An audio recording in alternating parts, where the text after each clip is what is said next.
La troisième entité du cours, c'est la prise en charge du patient électrisé. On va commencer par l'introduction afin de vous faire connaître qu'est-ce que c'est qu'un patient électrisé.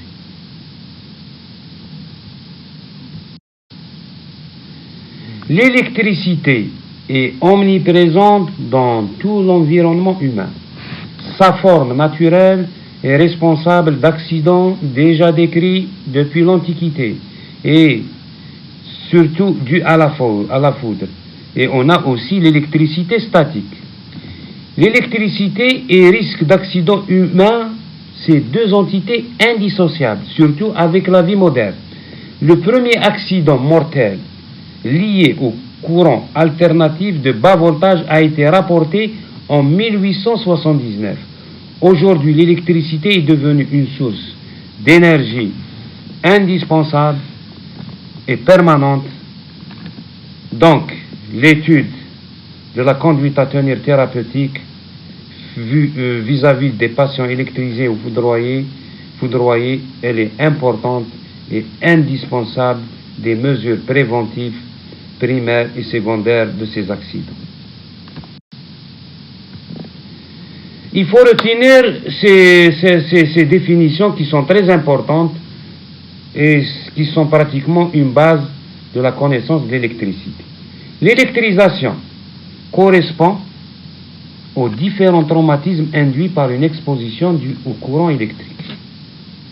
La différence, l'électrocution est un arrêt cardio-circulatoire provoqué par le contact avec l'électricité. Le plus souvent, le patient, il décède par fibrillation ventriculaire. On a trois types de phénomènes physiques qui sont responsables d'électrisation. On a les brûlures électriques avec passage du courant.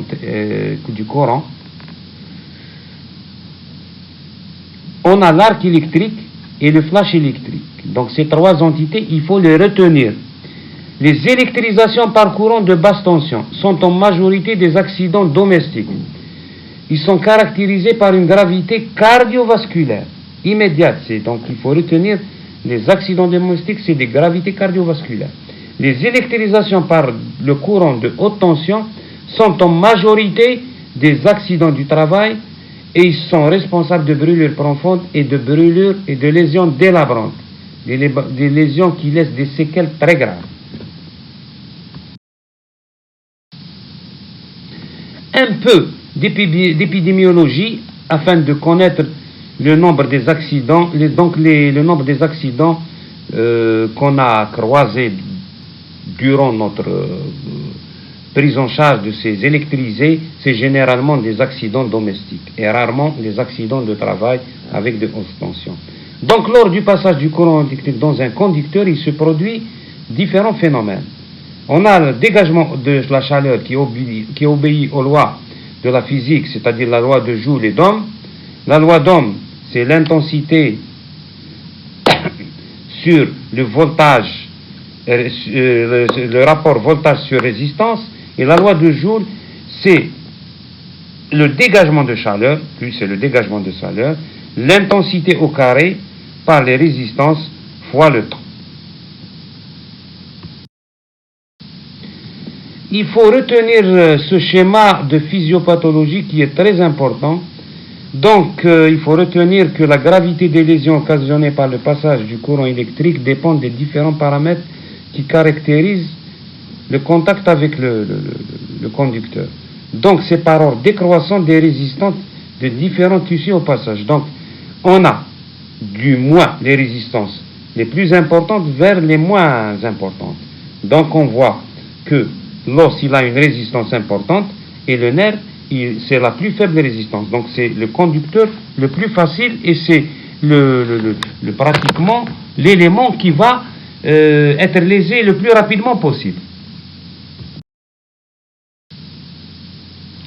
Ça, c'est l'équivalent d'un petit tableau qui montre les manifestations cliniques en fonction de l'intensité du courant alternatif de 50 Hz.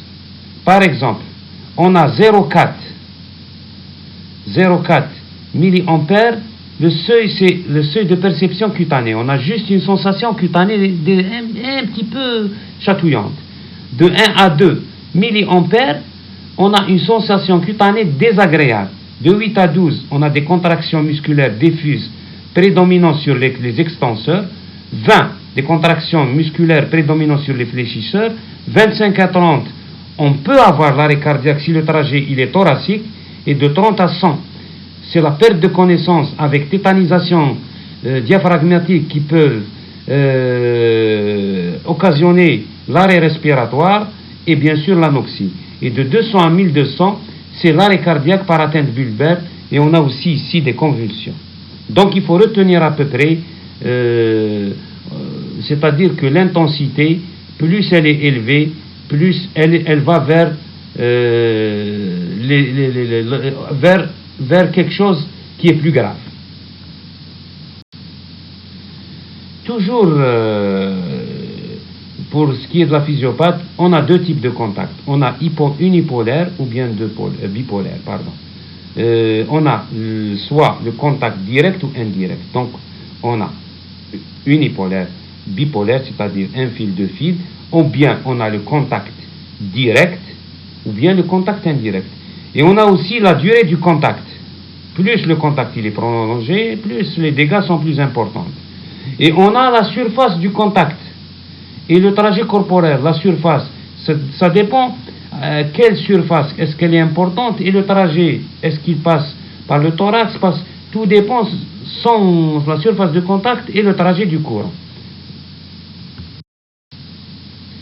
Pour ce qui est du mécanisme lésionnel, l'action d'un courant électrique se réalise soit par des brûlures électriques, c'est-à-dire ces brûlures, ça dégage de la chaleur, et cela par effet Joule.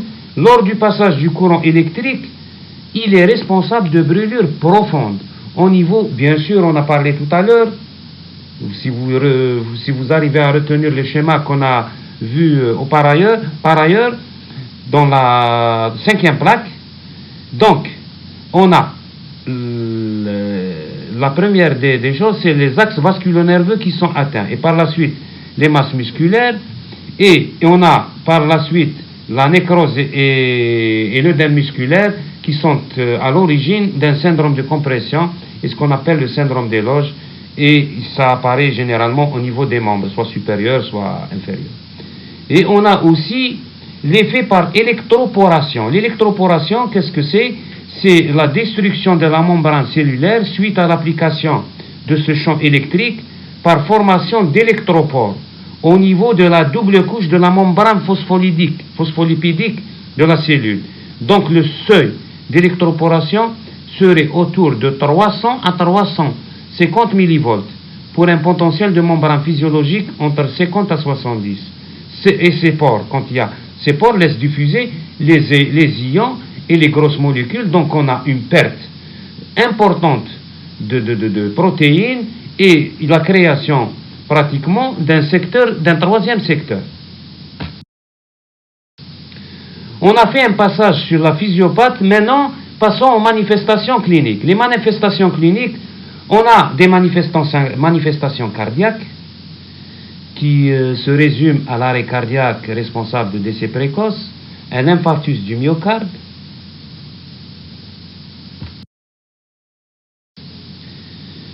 toujours les manifestations cardiaques, on a les troubles du rythme, leur mécanisme physiopathologique il est probablement multifactoriel.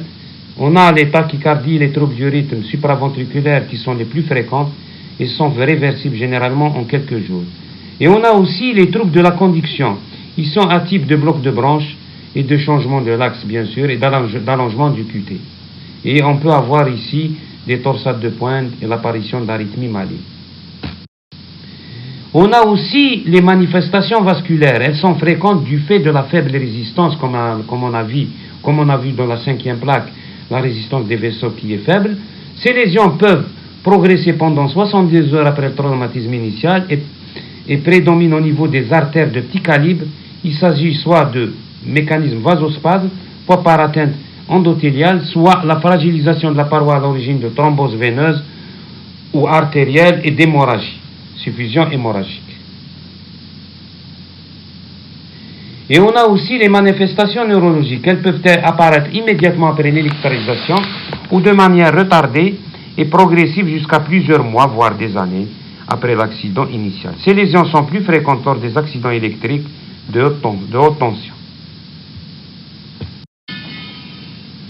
On a aussi des manifestations musculaires, ce qui occasionne c'est les lésions des myocytes, et on peut avoir ici une rhabdomyolyse sur lésions musculaires avec un syndrome d'éloge. Et on a aussi les manifestations cutanées, c'est les brûlures cutanées, superficielles, résultent directement de l'effet Joule, par un pâle reflet de l'importance, soit par le mécanisme de flash, ou bien par le mécanisme arc. Sans rentrer dans les détails, on a des manifestations rénales, c'est-à-dire on peut avoir des lésions rénales directes, manifestations respiratoires, obstétricales et orthopédiques quand le courant il est de haute tension ou bien quand il y a éjection du patient, il tombe, il peut avoir des lésions orthopédiques. Ça, c'est une petite représentation de la conduite à tenir devant un accident par électrisation. C'est juste essayer la première chose qu'il faut retenir, c'est de couper le courant. Il faut retenir, c'est de couper le courant. Pour ce qui est de la prise en charge, elle est très spécialisée. Elle est entre réanimateurs, chirurgiens, orthopédistes, neurochirurgiens, etc.